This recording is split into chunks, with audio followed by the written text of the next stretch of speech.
que hace un alto en estas innumerables actividades por Semana Santa para estar con el público. ¿Cómo estamos, carnal? ¿Qué tal? Muy buenos días a todos y de verdad muy alegre de ver en estos días de la Semana Santa.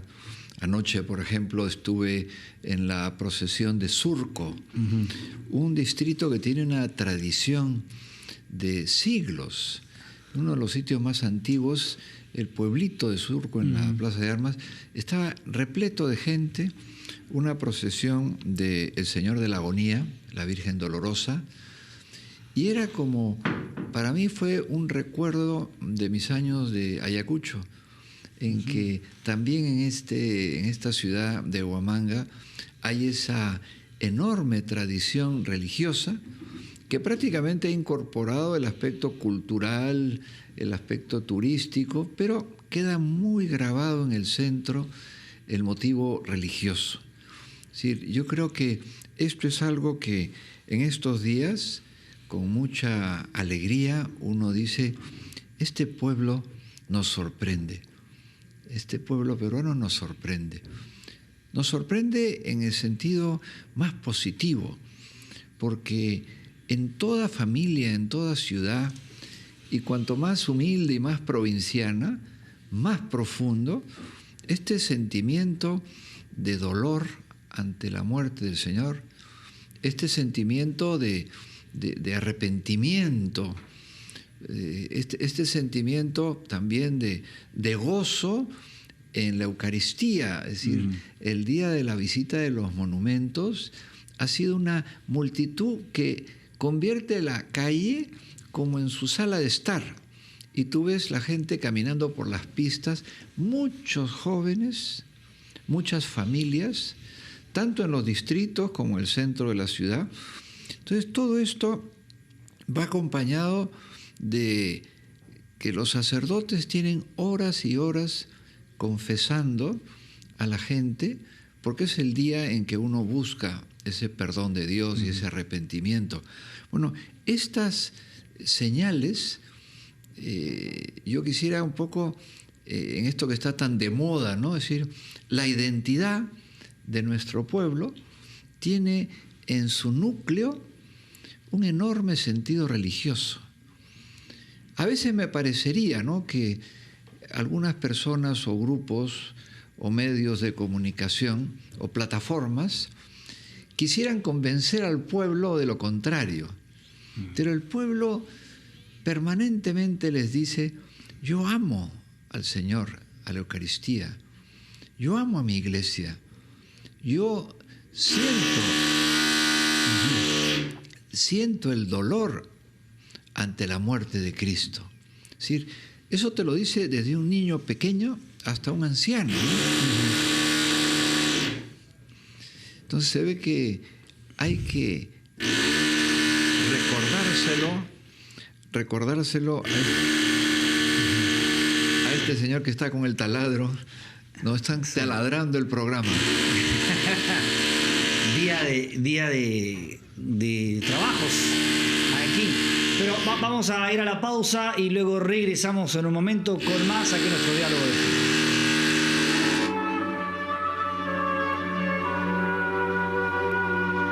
Una mirada que hay que darle a nuestra propia vida.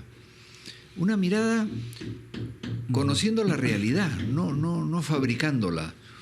Y la realidad nos lleva a decir, este pueblo del Perú que en el pasado iluminó la vida religiosa de toda Sudamérica. Fue la cuna de santos, fue la cuna de cultura. No podemos olvidar esa tradición. Hoy tal vez no tiene esa misma fuerza en el campo económico o en la responsabilidad política, pero sigue siendo una luz religiosa, sigue siendo un pueblo que irradia a su alrededor, a todos los países de alrededor, y esto es lo que nos lleva a una reflexión, la responsabilidad que tenemos esta generación de transmitir lo que hemos recibido transmitir esa fe de padres a hijos, de abuelos a nietos, transmitir esa fe con gestos, con el ejemplo. También las instituciones, es decir, las personas que están en opinión pública o en cargos políticos, ellos no pueden ser representantes de maneras extrañas de concebir el país, sino decir, este es el país que yo he recibido, puedo mejorarlo, puedo desarrollarlo, lo que no puedo es desconocer su tradición. Imagínate que hablaran del ceviche o del pisco, que tantas veces se discute y dicen que es chileno, nadie lo acepta. Pues del mismo modo podemos decir el Señor de los Milagros, Santa Rosa de Lima, la fe en el Santísimo Sacramento. Esto está aquí muy, muy enraizado y tenemos que de alguna manera ser fieles con libertad. El que no quiera, está en su libertad el hacerlo, pero querer cambiar a nuestro pueblo engañándolo, imponiéndole, no. La pasión del Señor, la presencia de Dios, es un hecho tan infinito, es tan grande el amor que refleja, que la vida no es igual después de la muerte de Cristo. Hay una oferta, no hay una imposición.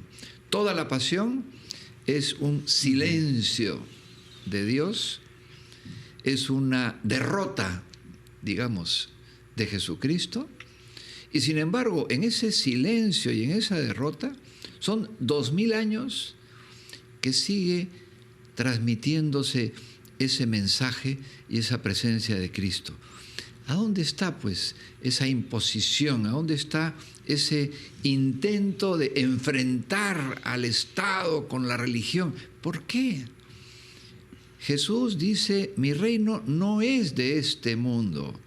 Lo dice muy claramente, pero la oferta, te ofrezco paz, te ofrezco alegría, te ofrezco la eternidad. Es un ofrecimiento. Entonces, creo que burlarse, hablar de una manera cínica, maltratar la fe de un pueblo es algo muy grave. Yo creo que es importante cuando se habla de tantas tolerancias, tolerar no es tanto, aceptar la realidad. Aceptar la realidad. Por eso hay un antes y un después. Si quieres lo tomas y si no lo dejas. Claro. Bueno, ese es un poco el reto, ¿no? Que como sociedad, cuando hablamos de tolerancia, es justamente también tener tolerancia hacia estas profesiones religiosas, ¿no? Claro. Y darnos cuenta que son todos reflexiones y propuestas que no están en el ámbito político. Es que es muy importante ahora que estamos en esta coyuntura. Yo no quiero decir una sola palabra sobre la política. Lo que quiero es también enseñar a los demás mi propuesta. Hay aspectos que están fuera, es previo a la política. El que yo venga a la vida y nazca, el que yo tenga un hogar, el que yo tenga una esposa, unos hijos o unos nietos, esto es algo que no está en la discusión política. El político no puede pensar que es como un Dios que tiene que organizarnos. Entonces, si no tiene que organizarnos, ¿qué tiene que hacer? Ver la mejor manera de ese bien común. ¿Cómo logro apoyar la salud, la educación, la seguridad, el trabajo? Pero, ¿por qué enfocar sus baterías contra la familia? ¿Por qué enfocar sus baterías contra la práctica de la fe? Ese no es un tema político. Entonces creo yo que en estos días de Semana Santa es muy bonito reflexionar cómo este pueblo, este mensaje de Jesús, ha calado muy profundo, muy profundo. Yo, la verdad, no me siento que soy el responsable de esto. Esto es algo que no está en mis manos. Esto lo tuvo antes Landázuri, luego Vargas. Los obispos hemos recibido un tesoro que tenemos que cuidar y transmitir a la siguiente generación. A nosotros no nos toca cambiarlo, modificarlo, complicarlo, no. Es lo que yo creo que en estos tiempos de cierta, como, digamos, falta de tranquilidad, vale la pena poner paños fríos. El Señor siembra en tu alma una esperanza, te invita a propuestas de paz y de unidad. No son angelicales, no, sino que el silencio de Jesús ante la burla, ante el insulto, ante el abandono, es una lección muy fuerte. Entonces, no podemos decir que vamos a enfrentarnos a golpes y a insultos. Un silencio, pero que marca un poco el ambiente que nuestro pueblo reclama. Es el pueblo que lo reclama, no un grupo pequeño que quiere hacer lo que quiere, no. Es un pueblo de paz, es un pueblo unido, un pueblo religioso. Bueno, y hemos pasado del silencio de la pasión y la muerte a la fiesta de la resurrección, ¿no es cierto? Así es. Que es, digamos, como siempre lo ha dicho usted, es como que el fundamento de la fe. A ver, explíquenos un poco. Es que hay una cosa que nos ayuda mucho, y es que no es una resignación. Jesús muere y ¿qué vamos a hacer? Tengo una persona enferma en mi casa, ¿qué voy a hacer?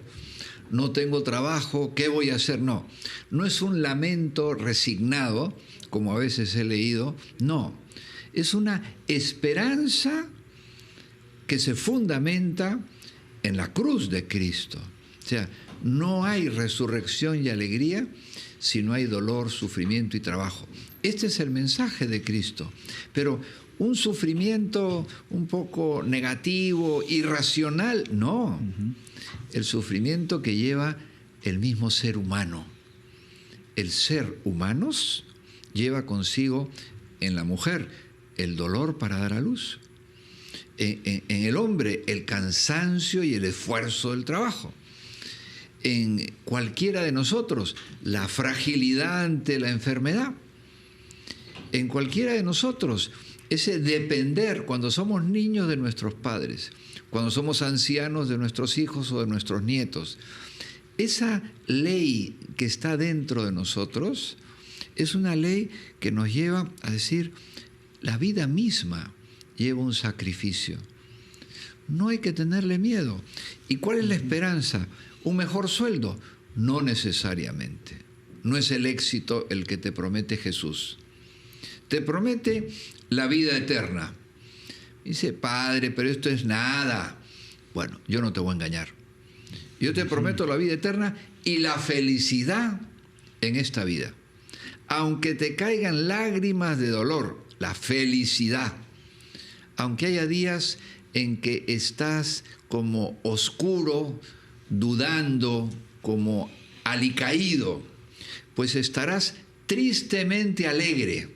Es decir, la tenacidad de la resurrección es de tal fuerza que me tiene que llevar a mí a enseñarles y a decirles, hermanos, no hay motivo más que el pecado. Porque el pecado sí es el que quita el trabajo. El pecado rompe los hogares. O sea, todo eso es mentiras, injusticias, odios, violencias. Eso se llama pecado, no es una estructura social. Es una estructura que está dentro de mí. Yo escuchaba siempre en estas como tertulias, ¿no?, que hay en ampliación de noticias o que hay en estos momentos tan bonitos que RPP promueve con la invitación de las personas para que conversen. Sí, es una reflexión que siempre se centra sobre hechos externos. ¿Cómo hacemos con este ministerio? ¿Cómo hacemos con esta ley? ¿Qué hacemos con esta policía? ¿Cómo mejoramos el serenazgo? Pero ¿por qué no nos hacemos la primera pregunta, que es el diálogo de fe? ¿Qué hago con mi vida? ¿Por qué no poner amor donde no hay amor? ¿Por qué no poner perdón donde hay odio? ¿Por qué no poner paz donde hay violencia? ¿Por qué no sonreír ante la adversidad? Porque esto es un poquito lo que de alguna manera la esperanza del sábado de gloria nos está anunciando. Nos está diciendo, ¿en quién esperas si se ha muerto? Fracasó. ¿Qué esperas si todo lo que había dicho se acabó? Y así estaban los apóstoles.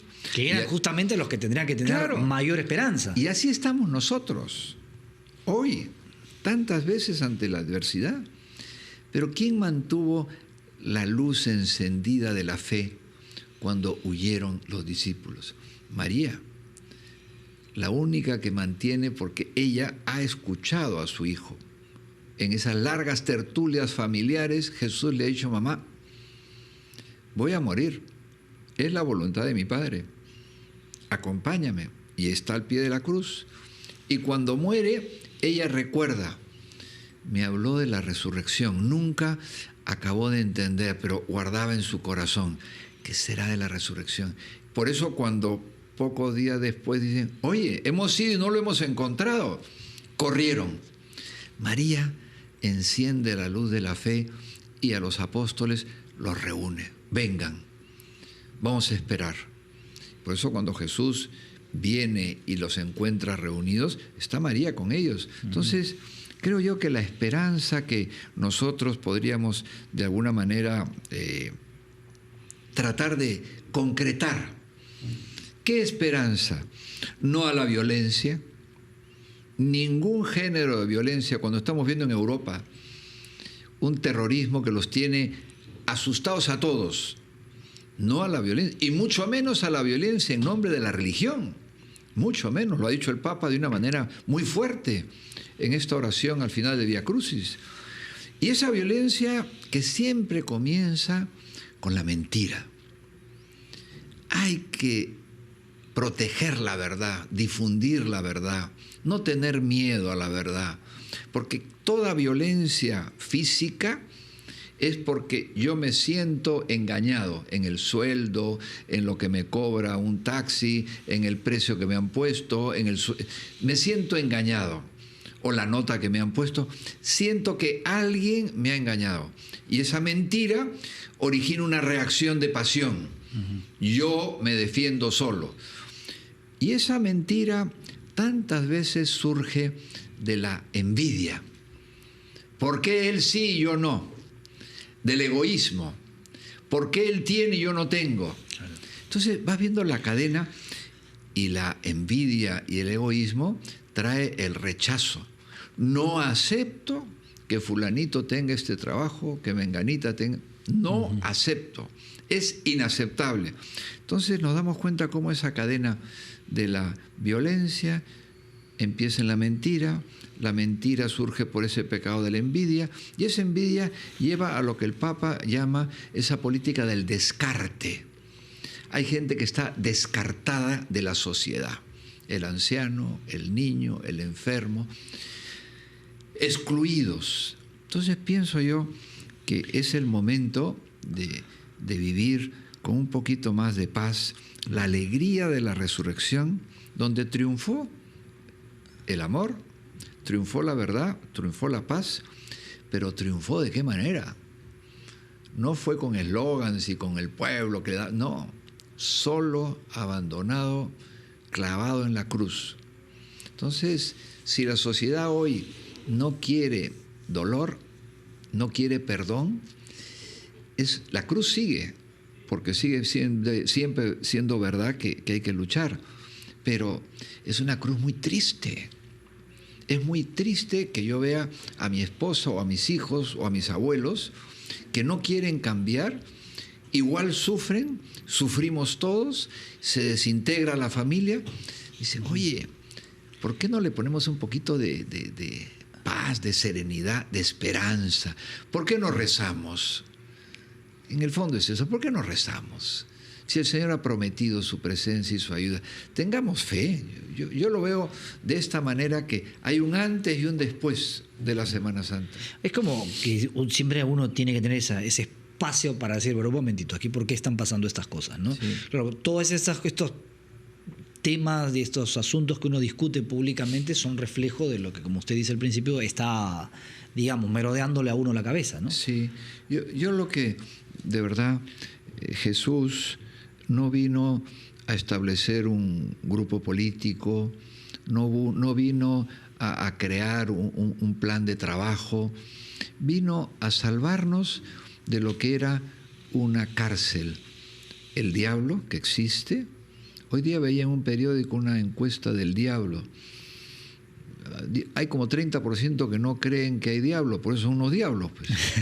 De repente los encarnan ellos mismos, porque basta ver el día a día para darnos cuenta que hay algo en mí que a veces me lleva de un lado para otro, en mi carácter, en mi manera de ser, que no es fácil controlar. Hay una fuerza.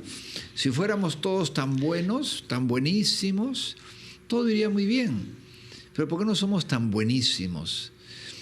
Entonces Jesús vino a liberarnos de ese demonio que tenemos dentro, de ese demonio que pasea por las calles, se mete en nuestro pensamiento, en nuestro corazón, nos quita la paz. Él dijo, yo vengo a salvarte. Pero decía el Papa Juan Pablo II de una manera muy bonita, decía, pero ¿acaso la gente piensa que necesita salvarse? Ahí está la pregunta. ¿Acaso yo necesito salvación? Hay mucha gente que estuviera aquí dialogando conmigo, ¿qué cosas me dirían? Me descartarían, me excluirían. Me diría, usted está en otra realidad, usted está en otra época. No, yo estoy en la época que estuvo Adán y Eva y en la que están los más avanzados técnicos del mundo, donde hay bien, hay mal, en donde está el pecado y está la gracia de Jesús, en donde hay infierno y hay cielo. Todas estas realidades son muy antiguas y muy futuristas, todas. Hay épocas en las que parece que prevalece más una visión de las cosas. Yo creo por eso que hoy es un día para desearles a todos felicidad junto a Jesús, que resucita. Invitarlos a la vigilia. Tendremos en la catedral a las 8 de la noche y en todas las iglesias.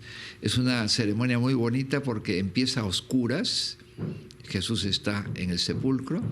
Se enciende una pequeña luz, una luz. Empieza ese momento de parece que ha resucitado y termina pues en la gloria y en la expresión de gozo. Resucitó, aleluya. Pues nuestra vida es un poquito así. Yo te digo todo lo que a mí me pasa en mi propia vida. Hay momentos de oscuridad, hay momentos en que uno está en el sepulcro, otros momentos que uno está en la cruz, otros momentos que está en la gloria. Es nuestra vida, pero junto a Jesús y junto a María, mucho más llevadero. Por eso, mi saludo a este pueblo maravilloso, no solo limeño, peruano, que en estos días nuevamente han creado una gran familia alrededor de esta Semana Santa. Que Dios los bendiga a todos, que tengan una muy feliz Pascua de Resurrección y para eso la bendición.